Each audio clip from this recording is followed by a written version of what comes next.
Now, I gave you a history lesson, and I usually give you plot, right? Let's begin at the beginning. There are three different socioeconomic groups that we meet at the beginning of Ragtime.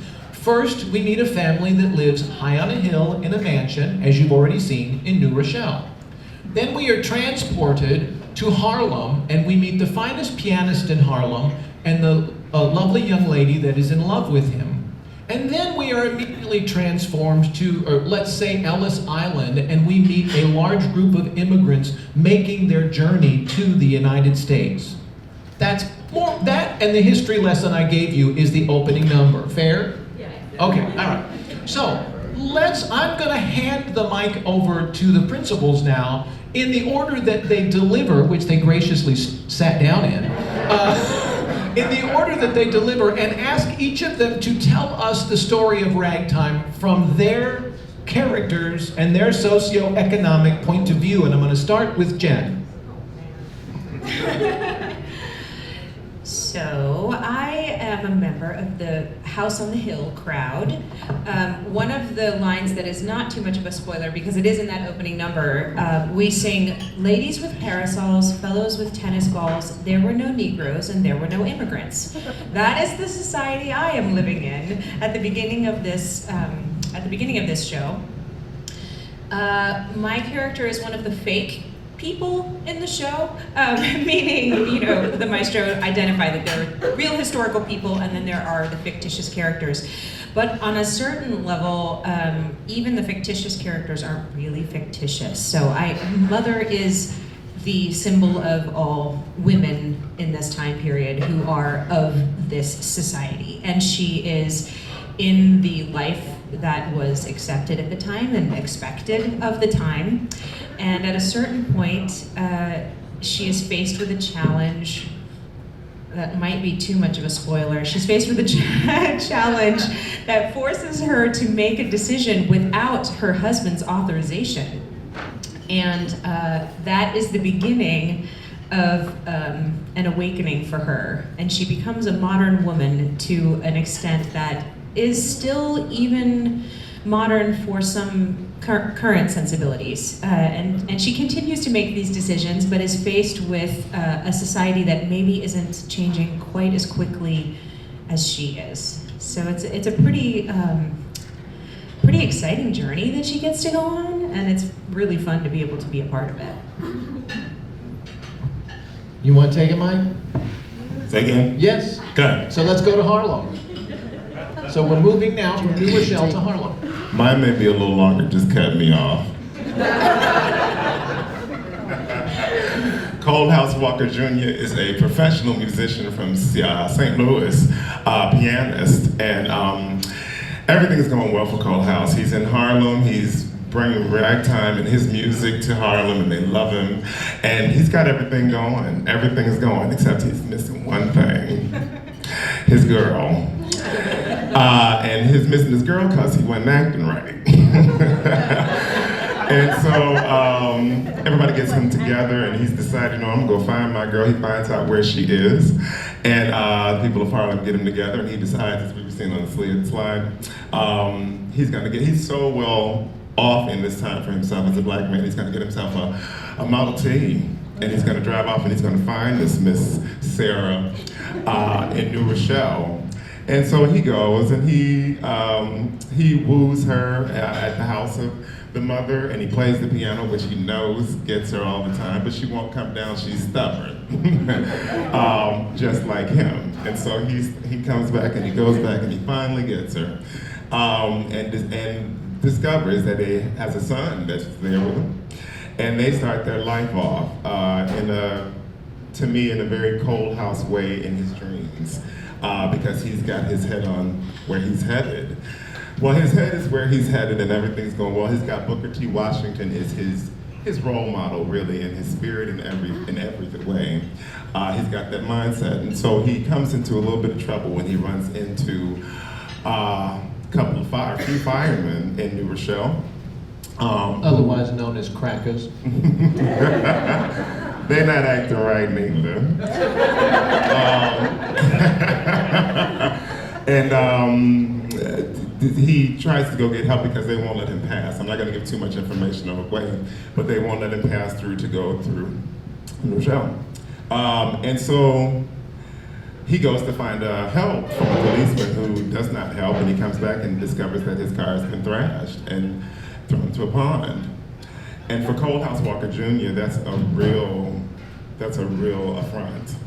And so he goes on trying to find a way of justice for what's happened. He wants two things. He wants his car restored, and he wants Willie Conklin, who was the person who instigated the whole crime, to pay for what they did. That's what he wants. No one will give it to him. Not bureaucrats, not white lawyers, not black lawyers, no one. And so Coldhouse decides, and then I'm gonna skip in there and let you do your will, that he's gonna take matters into his own hands at this time. As Jamie was saying, this is no Booker T. Washington now, this is demands. And he goes on a bit of a killing spree and blows up firehouses until he's trying to find this Willie Conklin, since no one will tell him, I'll do what I have to do. And so and his last resort is that he ends up at the J.P. Morgan Library and tries to blow it all up. And again, demanding for two things of which have not been given. Until, and I won't give the end away again, spoilers, until Booker T shows up in what I like to think of as the redemption scene and reminds Coldhouse of who he really is. And then you gotta come to the opera. And I'm just gonna stick my oar in here because Booker T is here. Andre, put your hand up.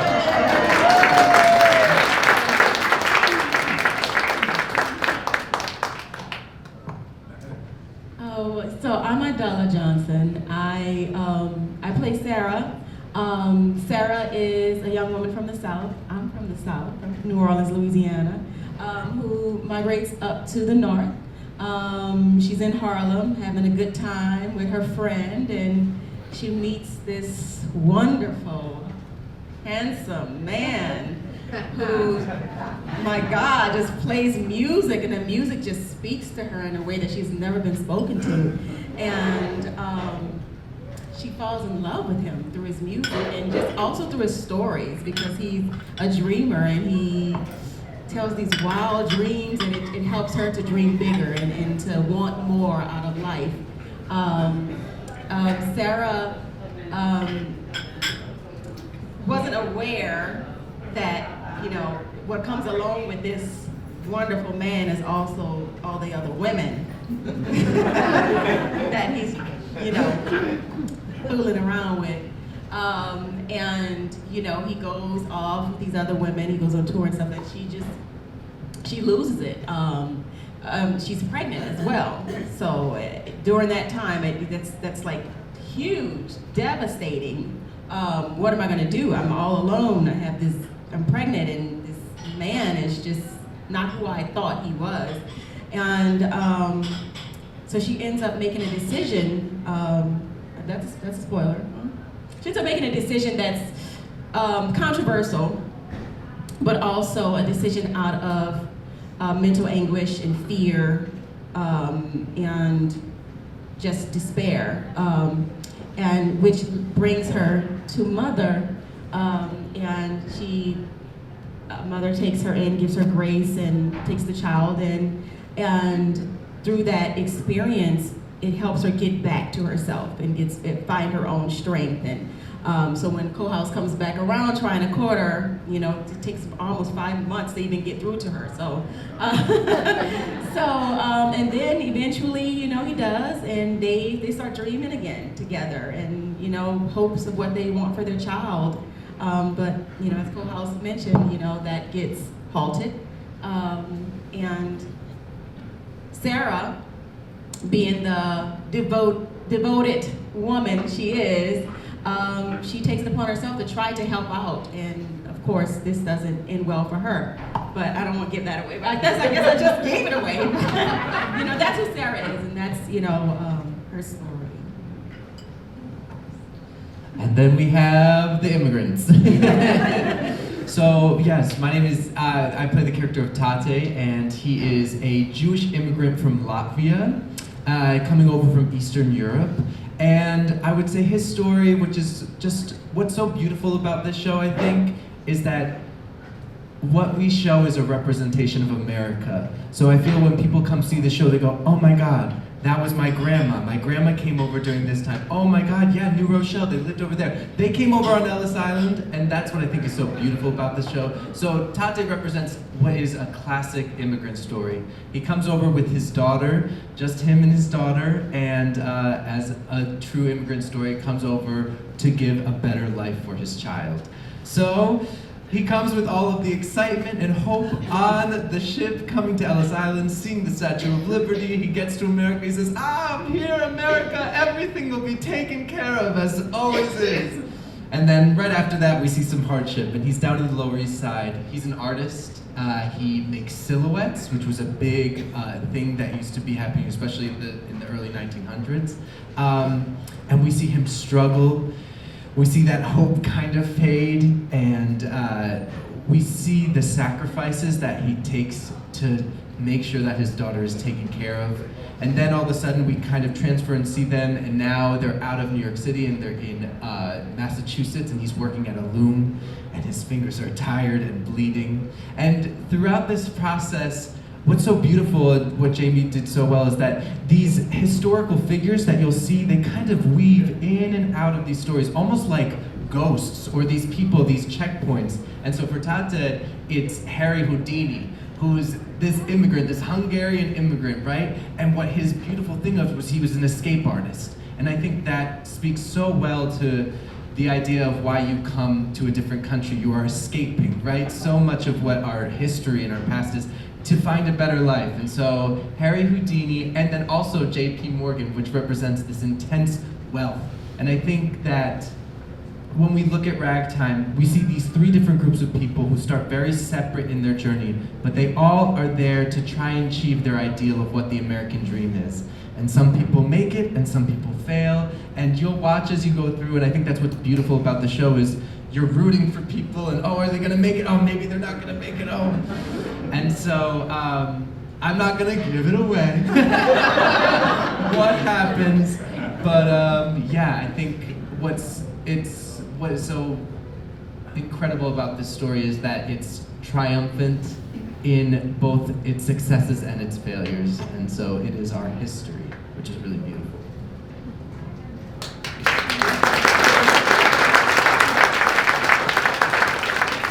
Quickly, one of the interesting things about this show is the fact that Mother's name is Mother. That she does not have a name. And Tata is Yiddish for father. So in a different language, he is dad, right? So the only characters, interestingly enough, and someone posed this to me in the book club, the only characters that have names are Coalhouse and Sarah, and I still haven't decoded that, but it's interesting because what it does is it allows all of these people, as the mother, she can be in her scene and at the same time step out and explain things to you about what she's going through. Same thing with Tata. He will explain to you about some of the challenges that he has, and because he's just dad, he gets to step out and do that. It's a device that Dr. O used in the novel as well. So it's a really great way to tell the story. We start in 1902 and we probably finish pushing 1920, wouldn't you say? And so we race through this time with so many historical elements that all of these people end up telling. And at the same time, as we were discussing with the historical element, watching them all grow, there's so much depth of story. I mean, Sarah and Mother, you ladies both, as you already said, Jen, I mean, you're kind of very modern. You Sarah almost learned from Mother about how, you know, okay, that's what modern women do. I can do that, yeah? Elaborate. I'm sick of hearing me talk. But you speak so well.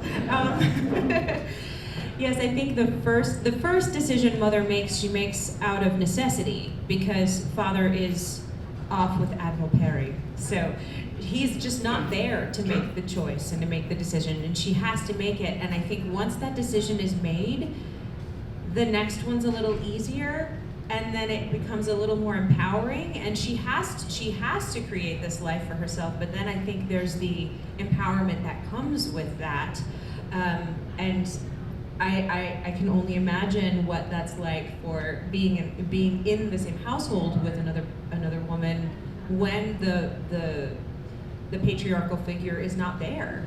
How that influenced their relationship and their viewpoint about being a woman in this time period.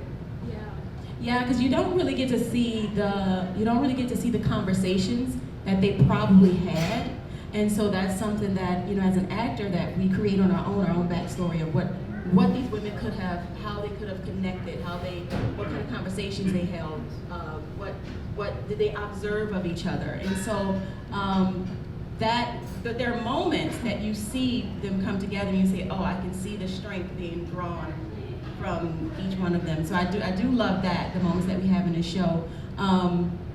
Because when you meet Sarah, she has done something that I mean, from the outside, it's something so horrible. And then to be shown grace from another woman, and especially another woman who's not of the same race, it's almost like it's like a God-like moment. Like I'm staring God or Jesus in the face, and just, wow, I'm given grace in this moment, and I don't deserve it. I don't feel like I don't even want grace in this moment, but I'm offered it. And from that moment, being taken into the home and taken care of, her and the child, and then given the tools to also, okay, I can take care of my own child, and seeing this, because this was a woman who was just frightened and was willing to just, there's no way I can do this. There's no way I can take care of a child. There's no way I can even live beyond this point. And so I think that's a powerful story in itself. You don't really get to see it played out plot-wise, but there are some powerful moments you'll see when you see the opera that, oh, I get it. I see it, So I think that's really wonderful. And I love doing it with So fun. And there's one, it's maybe a tiny spoiler, but there's one moment that we've been directed where Sarah gives me her apron.